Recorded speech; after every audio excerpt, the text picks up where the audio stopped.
చైతన్య శాశ్వతో శాంతో వ్యోమాతీతో నిరంజన బిందువాదాకళాతీత తస్మై శ్రీ గురవే నమః. జ్ఞానాశక్తి సమారూఢా తత్వమాలా విభూషితః భక్తిముక్తి ప్రదాతా చ తస్మై శ్రీ గురవే నమః. సదాశివ సమారంభాం శంకరాచార్య మధ్యమాం అస్మదాచార్య పర్యంతాం వందే గురు పరంపరాం. హరి ఓం. స్మరవారం వారం కార్యక్రమాన్ని వీక్షిస్తున్న ప్రేక్షకులందరికీ స్వాగతం. జాగ్రత్త స్వప్న సుషుప్తి సుస్ఫుటతరా యా సంవిజృంభతే యా బ్రహ్మాది పిపీలికాంతతనుషు ప్రోతా జగత్సాక్షిణీ సైవాహం న చ దృశ్య వస్తువితి దృఢ ప్రజ్ఞాపి యస్యాస్తి చేత్ చాండాలోస్తు సతుద్విజోస్తు గురురిత్యేషా మనీషా మమ. ఇక్కడ ఈ శ్లోకాలలో, ఈ మనీషా పంచకంలోని ఈ శ్లోకాలలో మహావాక్య వివరణ జరిగింది అని అంటుంది. అయితే అలాగని శంకరుల వారు రాశారో లేదో మనకు తెలియదు, కానీ ఆ తర్వాత దానికి వ్యాఖ్యానం చేసినటువంటి వ్యాఖ్యాతలందరూ కూడా ఆ విధంగా తెలియజేశారు. అయితే మనంతట మనం ఈ శ్లోకాలను చదివితే ఇక్కడ మహావాక్య వివరణ జరిగింది అని మనకు అనిపించదు. ఏదో శ్లోకం బాగానే ఉంది అని అనిపిస్తుంది. ఇక్కడ మహావాక్య నిరూపణ జరుగుతుంది. ఈ మహావాక్యం ఏమిటి అంటే ఋగ్వేదంలో ఉన్నటువంటి ఐతరేయ ఉపనిషత్తులోని ప్రజ్ఞానం బ్రహ్మ అనేటువంటి మహావాక్యం ఇక్కడ నిరూపింపబడుతోంది. మహావాక్యం అంటే ఏమిటి? మహావాక్యం అని దేన్ని చెప్పుకున్నాం? దీన్ని మాటిమాటికి ఎందుకు అడుగుతున్నానంటే వేదాంతం అంతా కూడా దాని మీదే ఆధారపడి ఉన్నది. మహావాక్యం అంటే జీవ బ్రహ్మ ఐక్య బోధక వాక్యం. దీన్నే పారిభాషికంగా చెప్పాలి అంటే అఖండ బోధక వాక్యము. అఖండార్థమైనటువంటి బోధించేటువంటిది అంటే జీవ బ్రహ్మ ఐక్యాన్ని గురించి చెప్పేది. ఆ విధంగా మొదటి శాంపుల్ మహావాక్యమైనటువంటి ప్రజ్ఞానం బ్రహ్మ అన్నదాన్ని ఇక్కడ తెలియపరుస్తున్నారు. ప్రజ్ఞానం బ్రహ్మ అంటే జీవుడిలోని ఎసెన్సు, ఈశ్వరుడిలోని ఎసెన్సు అంటే సారాంశం. జీవాత్మ పరమాత్మల యొక్క సారాంశం ఒక్కటే అని చెప్పేటువంటి వాక్యం జీవ బ్రహ్మ ఐక్య బోధక వాక్యం. మీకు ఉదాహరణతో చెప్పాలి అంటే చిన్న అల యొక్క సారము చెప్పాలంటే ఏమిటి? అదేమిటి? జలమే. పెద్దదైనటువంటి సముద్రం యొక్క సారం ఏమిటి? అది కూడా జలమే. కాబట్టి అలా సముద్రము ఒక్కటే. అది ఎలా చెప్పగలుగుతున్నామంటే నామరూపాత్మకంగా తీసుకున్నప్పుడు అల వేరు, సముద్రం వేరు. ఆ విధంగా అలా సముద్రం ఒక్కటే అని చెప్పినప్పుడు అది ఏ లక్షణాన్ని దృష్టిలో పెట్టుకుని చెప్తున్నాను? భాగత్యాగ లక్షణాన్ని. నామరూపాలను నిరసించి మిథ్యను కొట్టిపారేసి వాస్తవాన్ని స్వీకరించడం జరిగింది. అలలో ఉన్నటువంటి నామరూపాలు మిథ్య, సముద్రంలో ఉన్నటువంటి నామరూపాలు కూడా మిథ్యే. సముద్రంలో ఉన్నది నీరే, అలలో ఉన్నది నీరే. కాబట్టి ఆ రెండు ఒక్కటే. ఆ విధంగా సముద్రము అలా ఒక్కటే అన్నప్పుడు అది మహావాక్యం అనబడుతుంది. జీవుడే పరమాత్మ అంటే మహావాక్యం. దాన్నే బాగా విడమర్చి జాగ్రత్తగా చెప్తేనే కానీ ఒకడు అర్థం చేసుకోలేడు. ఈ మహావాక్యం ఒకడిని అహంకారిగా కూడా తయారు చేస్తుంది. అలా అహంకారిగా తయారైన వాళ్ళు చాలామంది ఉన్నారు. ఎందుకంటే ఒక పద్ధతి ప్రకారం అధ్యయనం అన్నది ఎప్పుడూ చేయలేదు. మొదట్లోనే జీవుడే దేవుడు అని అన్నప్పుడు ఇక నేను దేవుణ్ణే కదా, ఇక చేసేదేమిటి ఏమీ లేదు అని కూర్చుంటాడు. అందుకోసమే మనం చెప్పుకుంటున్నాం ఏమని, ఆత్మ అన్నది సర్వత్రా ఉన్నది. కానీ ఆత్మ విషయక అజ్ఞానం పోవాలి అంటే ఆత్మ విషయక జ్ఞానం రావాలి. ఆత్మ ఏమి రానక్కర్లేదు, ఆత్మ విషయక జ్ఞానం రావాలి. అంటే మీరు విద్యార్థి అయి ఉండాలి, అందులో తప్పకుండా కొంత పరిశ్రమించాలి. ఇదంతా కూడా లేకుండా మా గురువు గారు చెప్పారండి, జీవుడే ఈశ్వరుడు, జీవుడే దేవుడు, కాబట్టి నేను దేవుణ్ణి అని కూర్చుంటే ఇక వాడికి ఉన్నతి అంటూ ఉండదు. ఈ రోజుల్లో సోకాల్డ్ అద్వైతం గురించి మాట్లాడే వాళ్ళని చూస్తే వాళ్ళల్లో భక్తుడిలో ఉన్నటువంటి వినయం కనిపించదు, కర్మయోగిలో ఉన్నటువంటి చిత్తశుద్ధి కూడా వాళ్ళల్లో ఉండదు. ఏదో అద్వైతం గురించి లొడలొడా మాగేస్తూ ఉంటారు, బాగా కూడా చెప్పవచ్చు. కానీ వాడి అజ్ఞానం మాత్రం పోదు. ఎందుకంటే వాళ్ళు పద్ధతిగా అధ్యయనం చేయలేదు. ఏదో ఒక వాక్యాన్ని తీసుకుని దాన్ని నమ్ముతూ వస్తున్నాడు. మహావాక్యాన్ని నమ్మకూడదు, ఇది నమ్మకానికి సంబంధించింది కాదు. లడ్డు మీ దగ్గర పెట్టి ఇది చాలా తీయగా ఉంటుంది అంటే దాన్ని నేను నమ్ముతాను అంటే అది ఎంత పిచ్చితనం. అలాగే మహావాక్యాన్ని కూడా పట్టుకుని ఏదో మా గురువు గారి చెవిలో ఊదారు కాబట్టి నేను నమ్ముతాను అంటే అది కూడా అంతే పిచ్చితనంగా ఉంటుంది. మిగతా వాటినన్నింటినీ నమ్మండి, పర్వాలేదు, కానీ దీన్ని మాత్రం నమ్మకండి. నమ్మకూడదు అంటే అర్థం ఏమిటి? తెలుసుకోవాలి అని అర్థం. అందుకోసమే మీరు ఎంతగా నమ్ముతూ ఉంటారో అంతగా మీరు దేవుడికి దూరంగా జరుగుతూ ఉంటారు. నమ్మకం అనేది తెలుసుకునే వైపుకి నడిపిస్తే పర్వాలేదు, కానీ చాలామంది జీవితాల్లో తెలుసుకోవడం అన్నది ఎక్కడున్నా చెప్పండి, నమ్మడం అంతే.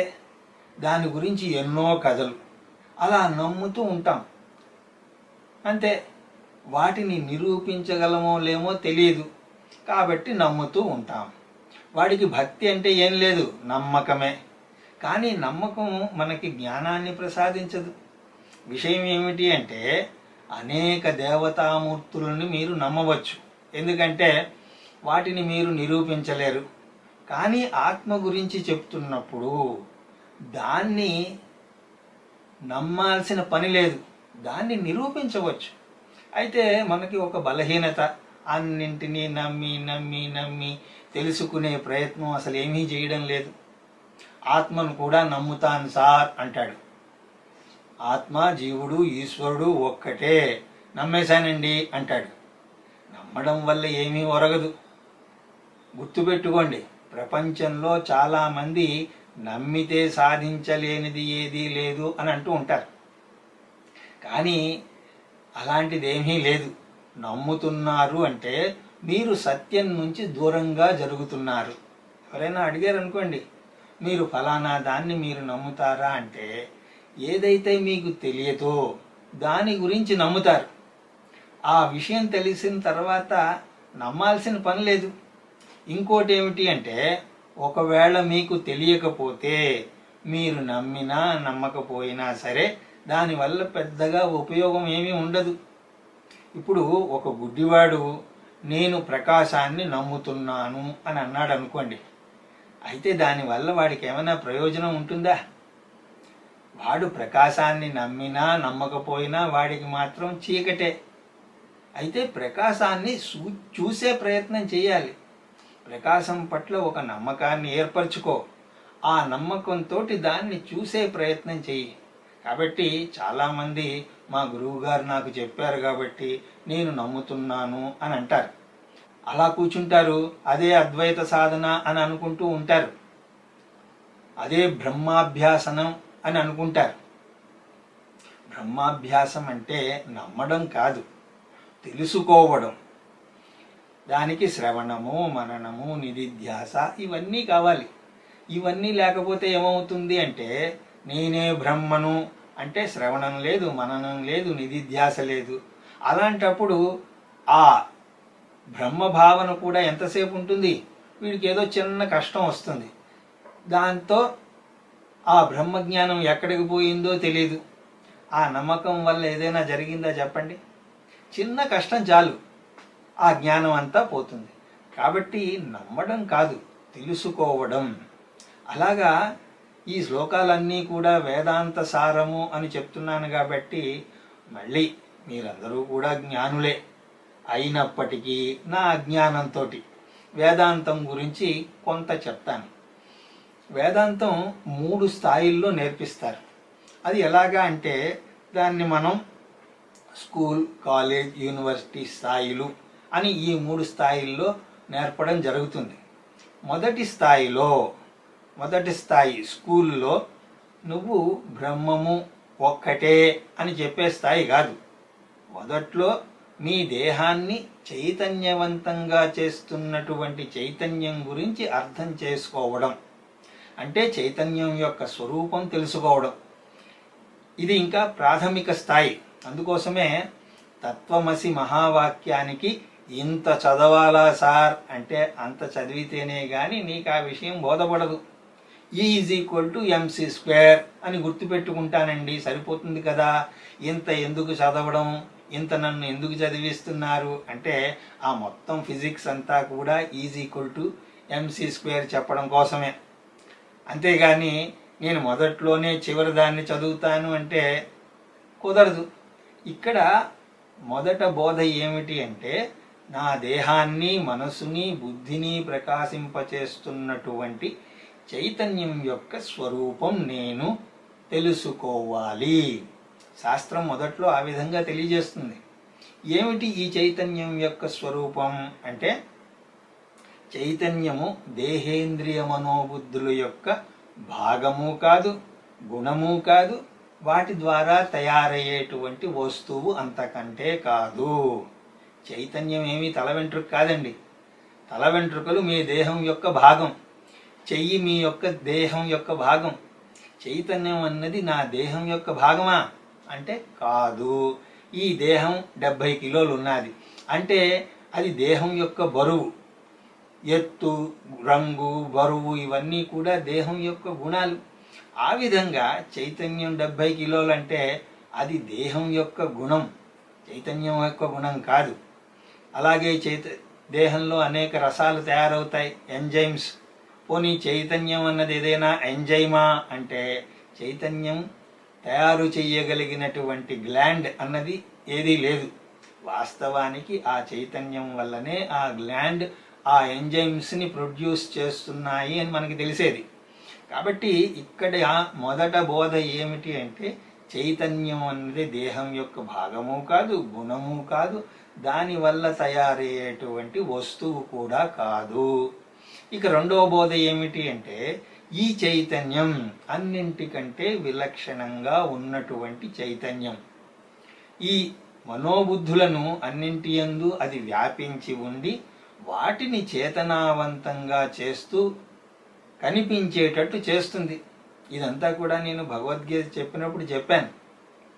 ఈ 5 గుణాల గురించి అక్కడ చెప్పడం జరిగింది. అయితే ఈ 5 గుణాలు మీకు గుర్తు ఉంటేనే కానీ వేదాంతం అన్నది అర్థం అవదు. కాబట్టి విలక్షణంగా ఉంటూ చైతన్యం దేహేంద్రియ మనోబుద్ధులన్నింటిలోనూ వ్యాపించి అవి చేతనావంతంగా కనిపడేటట్లు చేస్తుంది. ఇది రెండవ పాయింట్. మూడవ పాయింట్ ఏమిటి అంటే ఈ చైతన్యం అన్నది అంతటా వ్యాపించి ఉన్నది కాబట్టి దేహేంద్రియ మనోబుద్ధులతో ఆగిపోదు. అంటే ఏమిటి? దేహేంద్రియ మనోబుద్ధుల యొక్క పరిమితత్వం ఈ చైతన్యానికి వర్తించదు. నాలుగవ పాయింట్ ఏమిటి అంటే ఈ దేహం పతనమైన తర్వాత కూడా చైతన్యం అలాగే ఉంటుంది. ఎందుకు అలా ఉంటుందండి? ఎందుకంటే అది దేహేంద్రియ మనోబుద్ధుల కంటే కూడా విలక్షణంగా ఉంటుంది. మొదటి పాయింటే. కాబట్టి వాటి మీద ఆధారపడి ఏమీ ఉండదు. ఇప్పుడు సద్దాం హుస్సేన్ చనిపోయాడు, దానివల్ల నాకేమైనా జరిగిందా? ఏమీ జరగదు. ఎందుకంటే వాడి మీద నేను ఆధారపడి లేను. అదే మా దగ్గర బంధువు ఎవరైనా చనిపోయాడు అనుకోండి, వామ్మో వామ్మో అని ఏడుస్తాను. ఎందుకు? వాడి మీద నేను ఆధారపడి ఉన్నాను. శరీరం పోతూనే చైతన్యం ఎక్కడికి పోవాల్సిన అవసరం లేదు. అది శరీరం మీద ఆధారపడి లేదు.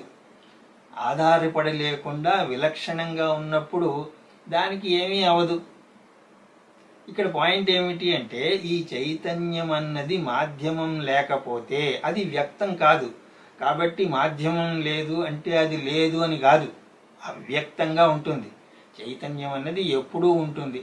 మాధ్యమం లేకపోతే అవ్యక్తంగా ఉంటుంది. మనకి తెలియడం లేదు కాబట్టి చైతన్యం లేదు అని అనడానికి లేదు. దీనికే ప్రకాశము అనేటువంటి ఉదాహరణ తీసుకుని చెప్పడం జరిగింది. ప్రకాశం అన్నప్పుడు నా చెయ్యి మీకు కనిపిస్తోందా? దేని వల్ల కనిపిస్తోంది? ప్రకాశం వల్ల కనిపిస్తోంది. అదేవిధంగా దేహేంద్రియ మనోబుద్ధులు ఏ విధంగా ప్రకాశిస్తున్నాయి? చైతన్యం వల్ల. ఇక్కడ చూసినట్లయితే ఈ ప్రకాశము, ఈ పుస్తకం ఉన్నదనుకోండి, ఈ పుస్తకం యొక్క గుణము కాదు. పుస్తకం ఎక్కడికి వెళితే అక్కడికి ప్రకాశం వచ్చిందనుకోండి, అప్పుడు అది పుస్తకం యొక్క గుణం అవుతుంది.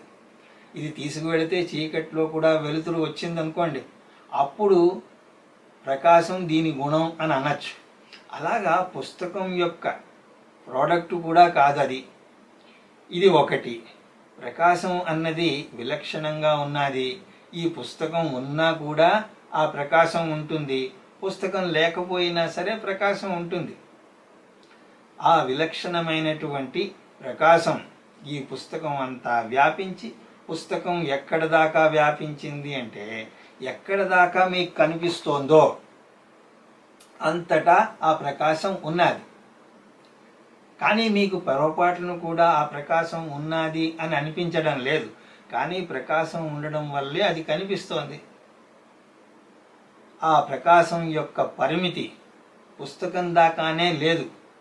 పుస్తకం పక్కనే ఇప్పుడు ఇంకొక పుస్తకం పెట్టాను అనుకోండి, ఇప్పుడు ఈ పుస్తకం కనిపిస్తుంది, ఈ పుస్తకం కనిపిస్తుంది, మధ్యలో కూడా ప్రకాశం ఉన్నది. నాలుగోది ఏమిటి అంటే, ఈ పుస్తకాన్ని తీసేసినా సరే ఆ ప్రకాశం అలా ప్రకాశిస్తూనే ఉంటుంది. కాకపోతే ఇంతకు ముందులాగా ఆ ప్రకాశం మీకు కనిపించకపోవచ్చు. ఎందుకంటే మాధ్యమం అన్నది లేకపోవడం వల్ల ఆ పుస్తకం పోయింది, ఇంకో పుస్తకం ఉన్నది, ఈ పుస్తకం ప్రకాశిస్తోంది. అంటే ఇక్కడ లైట్ ఉన్నట్టే ఆ పుస్తకం ప్రకాశించింది, ఇప్పుడు ప్రకాశించడం లేదు. అంటే మాధ్యమం లేదు. అంతేగాని మాధ్యమం ఉంటేనే వ్యక్త రూపంలో ప్రకాశిస్తుంది. మాధ్యమం లేనప్పుడు అవ్యక్త రూపంలో, అంటే వ్యాపారం జరిగినా జరగకపోయినా ప్రకాశానికి ఏమీ ఇబ్బంది లేదు. మాధ్యమం అంటే ప్రకాశిస్తుంది, లేకపోతే అవ్యక్తంగా ఉంటుంది. ఆ విధంగా ఉన్నా లేకపోయినా సరే అది ఆత్మను ఏమీ చెయ్యలేదు. ఈ 5 పాయింట్లు కూడా మీరు ఎప్పుడు గుర్తుపెట్టుకోవాలి. అన్నీ చూసిన తర్వాత ఇప్పుడు ఉదాహరణకి నిద్రలో ఏం వ్యాపారం అన్నది జరుగుతోందండి? ఏమీ వ్యాపారం జరగటం లేదు. కానీ అక్కడ చైతన్యం, ఆత్మ ఉన్నదా లేదా? ఏ వ్యాపారం జరగనప్పటికీ కూడా ఆత్మ ఉంటుంది.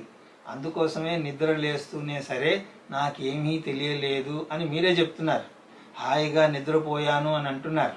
కాబట్టి చైతన్యం అన్నది వ్యక్త రూపేణవా అవ్యక్త రూపేణవా సదా తిష్టతి. వేదాంతంలో ప్రాథమికమైనటువంటి స్కూల్ స్థాయిలో బోధ ఇది. ఇంకా కాలేజు యూనివర్సిటీ రాలేదు.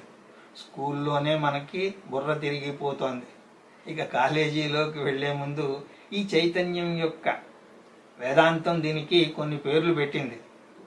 ఐతరేయోపనిషత్తు ప్రజ్ఞానం అని పేరు పెట్టింది.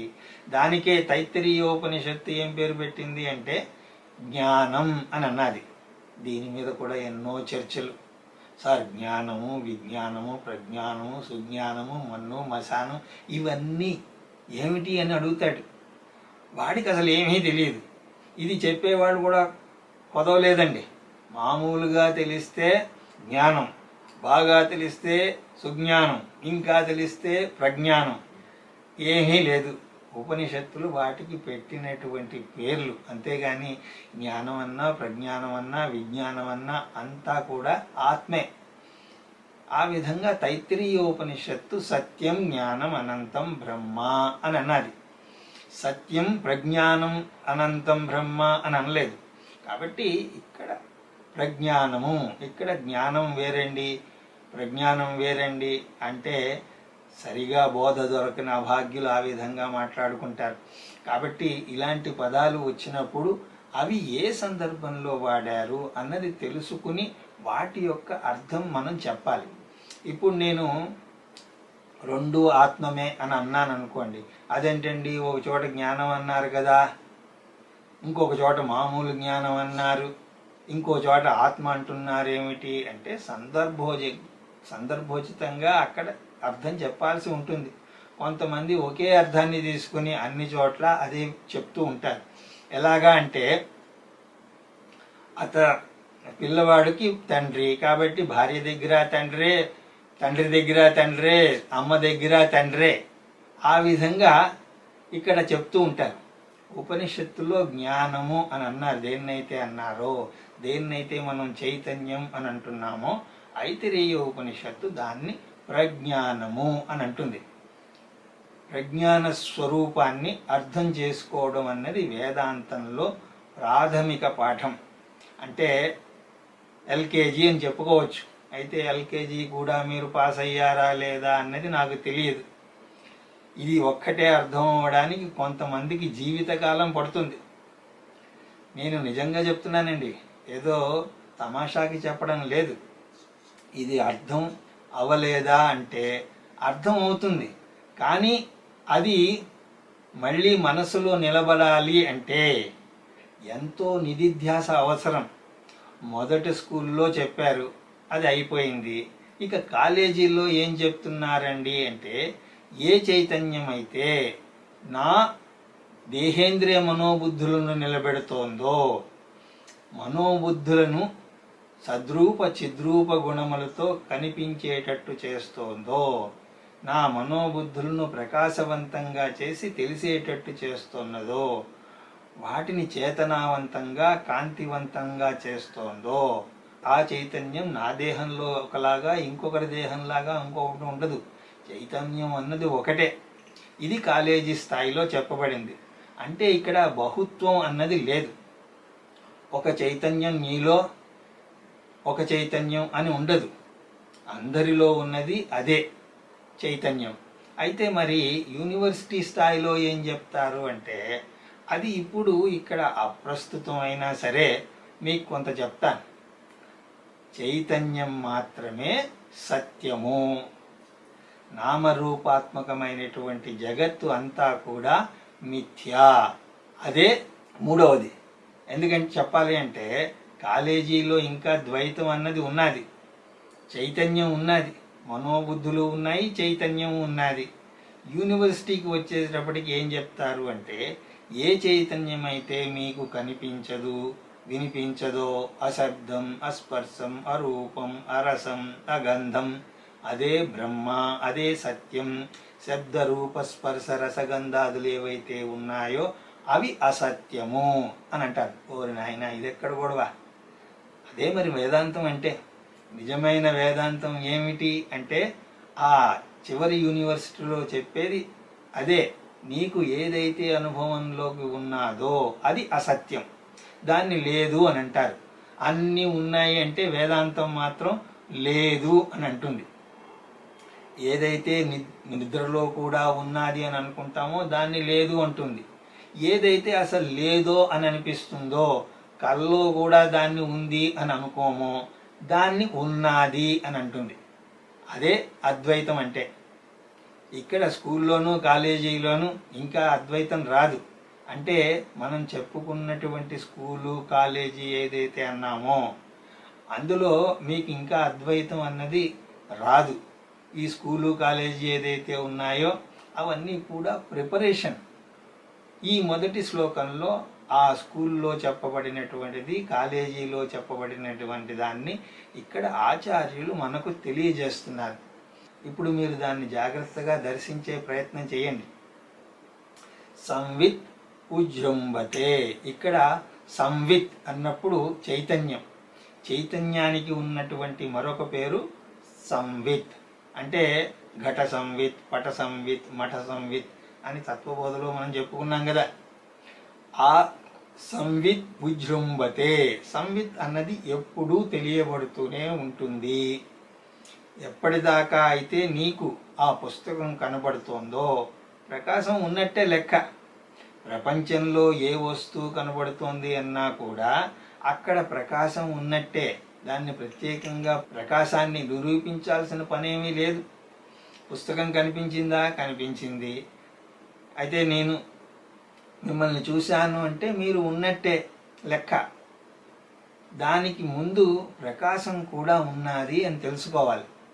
నేను కుండను చూడగలుగుతున్నాను అంటే కుండ ఉన్నది అంటే ఘట సంవిత్ అస్తి, పట సంవిత్ అస్తి, మఠ సంవిత్ అస్తి అంటే సంవిత్ అన్నది ఎప్పుడూ ఉంటుంది.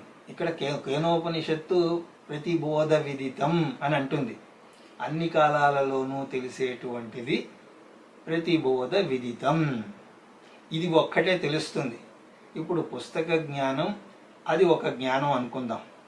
రెండవది ఇప్పుడు కలం యొక్క జ్ఞానం. ఈ కలం యొక్క జ్ఞానం రెండవది. ఇప్పుడు పుస్తక జ్ఞానం ఉన్నప్పుడు కల జ్ఞానం లేదు, కలం జ్ఞానం ఉన్నప్పుడు పుస్తక జ్ఞానం లేదు. రెండు ఉన్నప్పుడు కూడా ఆ ప్రకాశం ఏదైతే ఉందో అది ఎప్పుడూ ఉన్నది. పుస్తకాన్ని చూపించినప్పుడు కలం కనబడలేదు, కలం చూసినప్పుడు పుస్తకం కనిపించలేదు. కానీ రెండు చూస్తున్నప్పుడు ఆ ప్రకాశం అయితే ఉన్నది.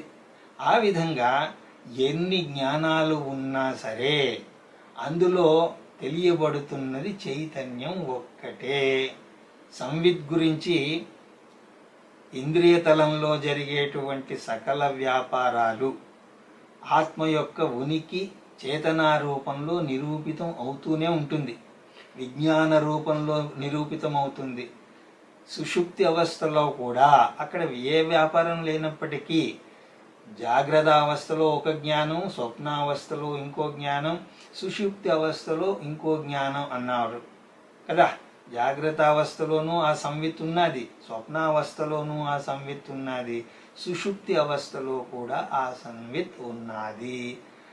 అది తెలియదు, చెప్పగలరు. కాబట్టి అలా చెప్పాలన్నా కూడా అక్కడ చేతనే ఉండాలి. వేదాంతంలో ఒక సూత్రం ఉన్నది, బౌద్ధాన్ని తరిమి కొట్టినటువంటి సూత్రం అదొక్కటే. నిస్సాక్షిక శూన్యత నాస్తి. అంటే నిస్సాక్షిత అంటే సాక్షి లేకుండా శూన్యత ఉంది అని కూడా చెప్పలేం. ఇప్పుడు 6 గంటలకి ఈ గదిలో ఎవరు లేరు అని అన్నాను అనుకోండి, అది ఎలా అంటున్నావు అంటే నేను అక్కడ ఉన్నాను, ఎవరు లేరని ఎలా అంటున్నావు అంటే ఎవరు లేరు అని చెప్పాలన్నా కూడా అక్కడ నేను ఉండాలి. ఆ విధంగా అన్ని అవస్థల్లో కూడా ఆ చేతన నిరూపితం అవుతూనే ఉంటుంది. ఇంకా ఎల్కేజీలోనే మాట్లాడుతున్నాను, అప్పుడే మీకు నిద్ర వస్తున్నట్టున్నది. ఇక పిహెచ్డి దాకా ఏమి వెళతారు, కొంచెం జాగ్రత్తగా వినండి. ఆ విధంగా అన్ని సందర్భాల్లోనూ తెలియబడుతున్నది ఆ ప్రజ్ఞానమే. అలాంటి ప్రజ్ఞానం ఎవరికైతే ఉన్నదో, ఒకడు ఉంటాడు అయితే నాకు తెలియడం లేదు అని అంటాడు, లైట్లో ఉండి లైట్ నాకు తెలియడం లేదు అని అంటాడు. అంటే ఒక వస్తువు గురించి తెలియకపోవడం కూడా ఒక వస్తువుని పోగొట్టుకోవడమే. లైట్లో ఉండి లైట్ కనబడడం లేదన్న వాడికి ఏం చెప్పాలి?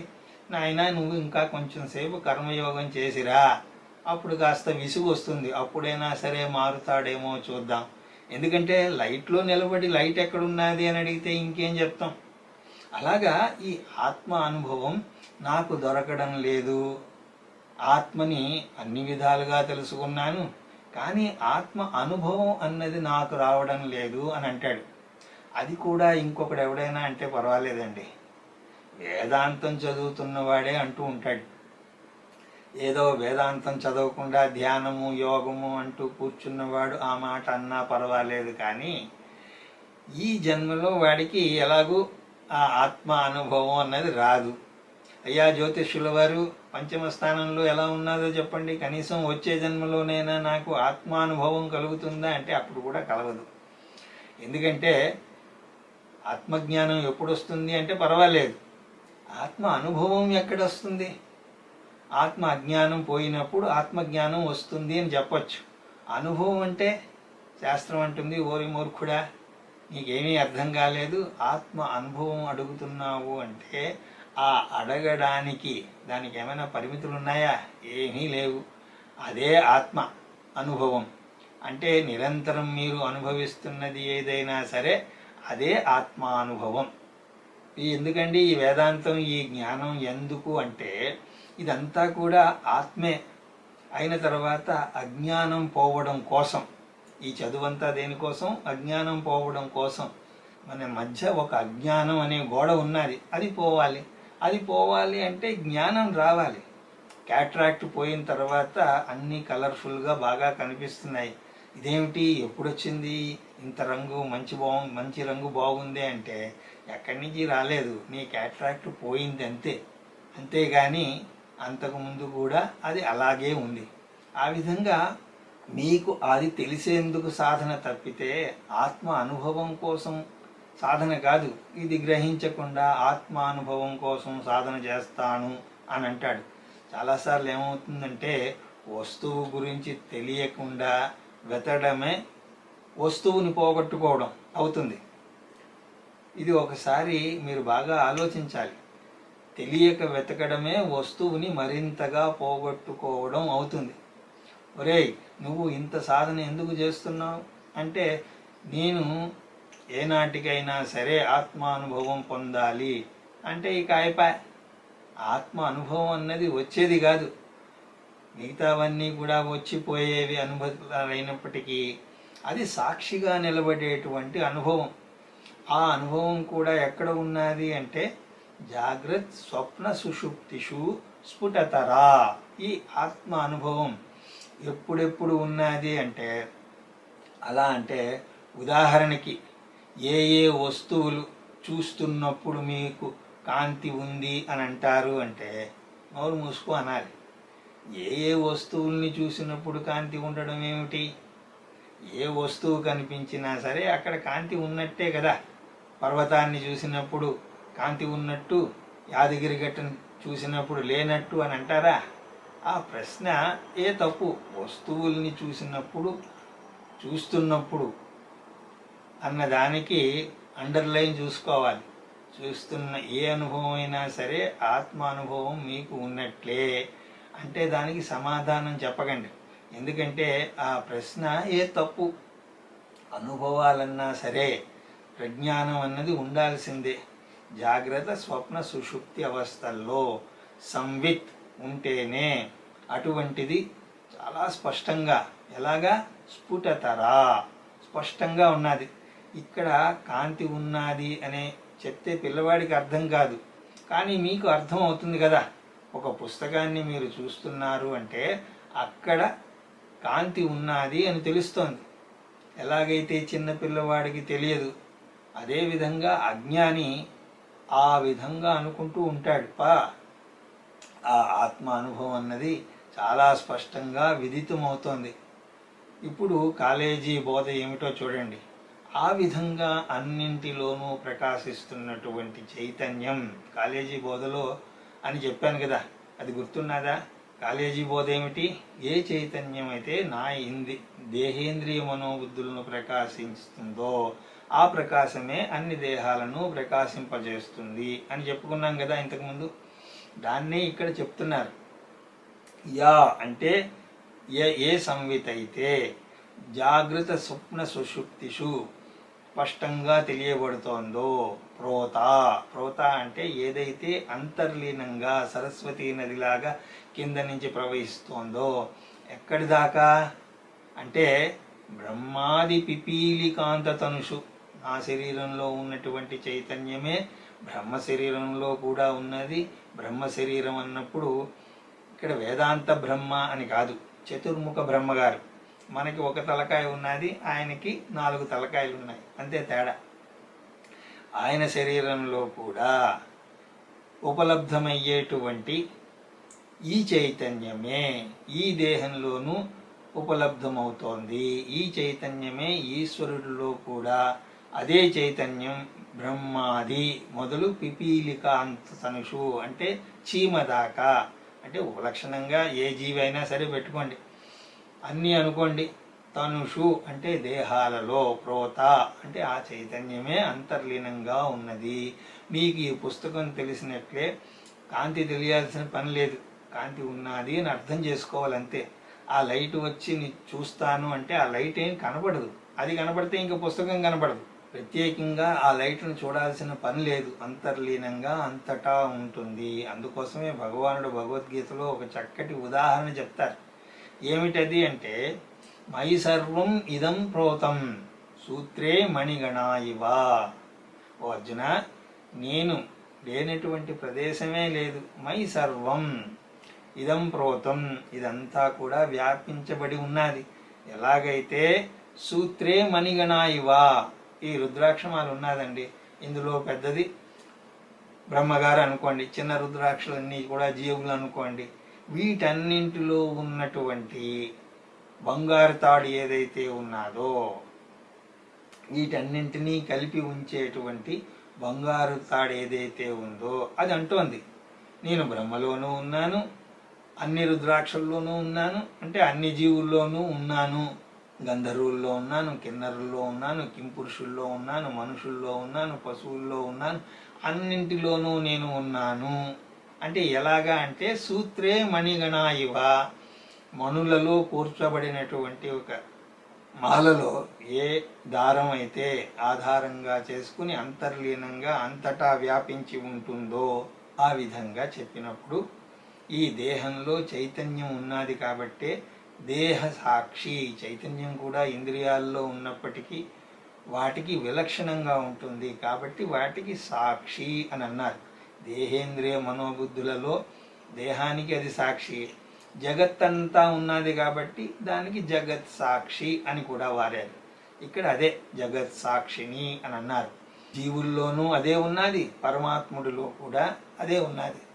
మరి అదే ఉంటే జీవుడిని జీవుడు, ఈశ్వరుని ఈశ్వరుడు అని ఎందుకంటున్నారు అంటే, అది ఉపాధి వల్ల వచ్చినటువంటి పేర్లు తప్పితే. ఇప్పుడు ఉదాహరణకి నేనున్నటువంటి ప్రదేశం ఏమిటి అంటే బొలారం అని అంటారు. ఇది ఏ సిటీలో ఉన్నది అంటే ఆ సిటీ దృష్ట్యా చూస్తే హైదరాబాద్. రాష్ట్రాల దృష్టిలో చెప్పాలి అంటే తెలంగాణ రాష్ట్రము. అలాగే దేశం గురించి చెప్పాలి అంటే భారతదేశము. అలాగే ఖండం గురించి చెప్పాలంటే ఆసియా ఖండము. గ్రహాల వల్ల చెప్పాలి అంటే భూగోళము. ఇంకా చెప్పాలి అంటే మిల్కీ వే గెలాక్సీ. ఎక్కడ బొలారము, ఎక్కడ మిల్కీ వే గెలాక్సీ అండి? ఆ విధంగా వాటి యొక్క ప్రదేశాలను బట్టి చెప్పడం తప్పే, చైతన్యం బ్రహ్మ అనే కోణంలో అంటే సమిష్టి అనే కోణంలో చూసినప్పుడు అతన్ని పరమాత్మ అని అంటున్నాం. ఏక ఉపాధి అన్నప్పుడు జీవాత్మ అని అంటున్నాం. ఈ జీవుల్లోనూ జగత్తులోనూ అంతా అదే ఉన్నది. సా ఏవా అహం. సా అంటే సంవిత్. ఏ సంవిత్ అంటే అన్నింటిలో ఉండి జగత్ సాక్షిని, అన్ని అవస్థల్లోనూ స్పష్టంగా కనిపిస్తోందో, బ్రహ్మ మొదలు పిపీలిక పర్యంతము అనుస్యూతమై ఉన్నదో, అహం సయేవా, సైవాహం, అది నేను అన్నప్పుడు ఎవరు? దేహం కాదు, మనస్సు కాదు, బుద్ధిని కాను, నేను చైతన్యాన్ని అని ఎవరైతే తెలుసుకుంటారో, నచ దృశ్య వస్తువితి అంటే చూడబడుతున్నటువంటి వస్తువుని నేను కాదు. నీకు కనిపిస్తోంది, తెలుస్తోంది అంటే అన్నీ నీకు తెలుస్తున్నాయి అనుకోండి, అవి నేను కాను. ఎందుకంటే దృక్కు వేరుగాను దృశ్యం వేరుగాను ఉంటుంది. ఇది ఒక న్యాయం. చూడబడేవాడు చూసేది వేరుగా ఉంటాయి.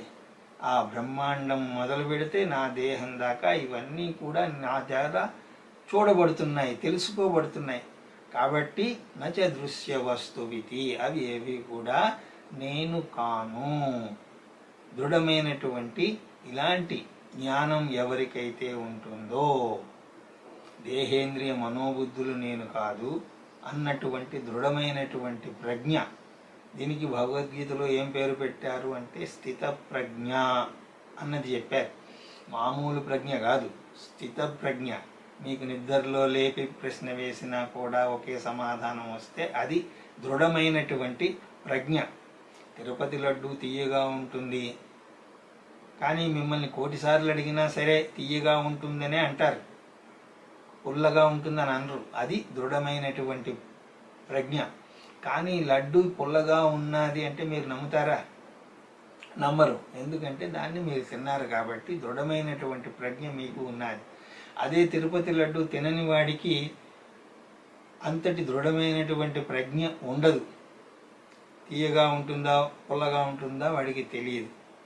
మరి నాకు పుల్లగా ఉన్నది అంటే నీ నోటికి ఏదో అయ్యింది అని అంటాం, డాక్టర్ని సంప్రదించు అని అంటాం. వేదాంత శాస్త్రాన్ని శ్రవణ మనన నిధిధ్యాసలు ఎవరైతే చేస్తారో ఆ నిధిధ్యాస ఫలితంగా అది దృఢమవుతుంది. శ్రవణంలో మీకేమీ దృఢపడదండి, ఎందుకంటే అందులో మీకు ఒక ఇన్ఫర్మేషన్ మాత్రమే వస్తుంది. మననంలో ఏవైనా సందేహాలు ఉంటాయి తీరితే దానివల్ల ఇంకొంచెం గట్టిపడుతుంది. కానీ అది నిధిధ్యాసలోనే దృఢపడుతుంది. దృఢ ప్రజ్ఞాపి యస్యాస్తి చేత్, ఎవరికైతే ఈ దృఢమైనటువంటి ప్రజ్ఞానం ఉంటుందో, ఆ ప్రజ్ఞ ఎవరికైతే ఉంటుందో స మమ గురు, ఆయన నాకు గురువు. ఆ జ్ఞానం ఉన్నవాడు ఎవడైనా సరే, నేను జాతి కులము అవేవీ చూడను. ఆయన చిట్ట చివర జీవన పరమార్థం ఏదైతే ఉందో అక్కడ నిలబడి ఉన్నాడు కాబట్టి ఆయన కులం ఏమిటి గోత్రం ఏమిటి అన్నది నాకు అనవసరం. ఆయనే నాకు గురువు. ఆయన పుట్టు పూర్వాత్రాల గురించి నేను విచారించను అని శంకరుల వారు ఇక్కడ అంటున్నారు. మనం ఏం చేస్తుంటాం, ఆ గురువు గారి దగ్గరికి వెళ్ళాడు, ఎక్కడి నుంచి వచ్చారు, ఆయన ముందు ఎక్కడ ఉండేవారు, ఈ దిక్కుమాలిన ఎంక్వైరీ అంతా చేస్తూ ఉంటాం. చాలామంది చేస్తూ ఉంటారండి. ఎందుకంటే దేహేంద్రియ మనోబుద్ధులు నేను కాను, బ్రహ్మమే నేను అన్నటువంటి జ్ఞానం ఉన్నటువంటి వాడు ఏమవుతాడు? బ్రహ్మయే అవుతాడు. బ్రహ్మవేవ భవతి, బ్రహ్మవిద్ బ్రహ్మైవ భవతి. కాబట్టి మనం చూస్తున్నటువంటి కళ్ళకి చండాలుల్లా కనిపించవచ్చు, వాడి తప్పే ఉంది, చండాలుల వంశంలో జన్మించి ఉండవచ్చు, అయినా పర్వాలేదు. సతుద్విజోస్తు, ఒకవేళ బ్రాహ్మణుడిగా పుట్టినా సరే ఆ విధంగా చెప్పడం జరిగింది. అంటే అర్థం ఏమిటి అంటే, గొప్ప కులంలో పుట్టిన అంటే ఎవడైనా సరే అలాంటి వాడు నా గురువు. ఇదేదో నేను పైకి చెప్పడం లేదు, నేను మనస్ఫూర్తిగా చెప్తున్నాను, ఇది నా నిశ్చయమైనటువంటి అభిప్రాయము అని చెప్పడంలో ఇక్కడ ఇంకో విషయం చెప్పడం ఏమిటి అంటే, జ్ఞానం కోసం వెళ్ళిన వాడు జ్ఞానాన్ని చూడాలి కానీ మిగతా వాటిని చూడకూడదు. మానవ జీవితంలో సత్పురుషుల యొక్క సహవాసం దొరకడమే చాలా అదృష్టం. ఇంతకుముందు నేను చెప్పినట్టుగా ఒక జ్ఞాని దగ్గరికి వెళ్ళారు, ఆయన పూర్వాపరాలు ఆరా తీశారు అనుకోండి, వాళ్ళ కుటుంబం మీ కుటుంబంకి బద్ధ శత్రువులు అని తేలింది. అలా ఉన్నప్పుడు ఆయన మీద మీకు గౌరవం ఎలా వస్తుంది చెప్పండి? మామూలుగానే ఆరా తీస్తుంటే ఆ గురువు గారిని చూసి ఆ గురువు గారికి అంత కాస్ట్లీ వాచ్ ఎక్కడి నుంచి వచ్చింది, లేకపోతే అంత కాస్ట్లీ కార్ ఎక్కడి నుంచి వచ్చింది, ఇవన్నీ ఆరాలు తీస్తూ ఉంటాం. అలాంటిది పూర్వాపరాలను తవ్వితే ఆయన మీద మనకి గురి ఎలా కుదురుతుంది చెప్పండి? ఆయన్ని గురువుగా ఎలా స్వీకరిస్తారు? కాబట్టి జ్ఞానం కోసం వెళ్ళిన వాడు వాటిలో పడకుండా వాటిని ఏమీ చూడకూడదు అని మహనీయుల దగ్గరికి వెళ్ళినప్పుడు మామూలు మానవుడితో ప్రవర్తిస్తున్నట్టు ప్రవర్తించకండి. మామూలు మనిషిని కొలిచినట్టు ఆయన్ని కొలవకండి. అది ఎలాంటిది అంటే, లీటర్లలో సముద్రాన్ని కొలిచేటువంటి ప్రయత్నం చేయడం లాంటిది. అలాంటి దానివల్ల మీకు అలసట మిగులుతుందే తప్ప అలలలో ఆడుకునేటువంటి ఆనందం మిగలదు. ఆ విధంగా మహనీయులు, ఆయన ఈశ్వరుడే, ఆయనకి నమస్కారం చేసి వెళ్ళడం మంచిది. ఆ తర్వాత శ్లోకాలను మనం తర్వాత తరగతుల్లో దర్శించే ప్రయత్నం చేద్దాం అని తెలియజేసుకుంటూ, నా మాటలను ఎంతో శ్రద్ధగా వింటున్న మీ అందరికీ శిరస్సు వంచి నమస్కరిస్తూ, హరి ఓం తత్సత్.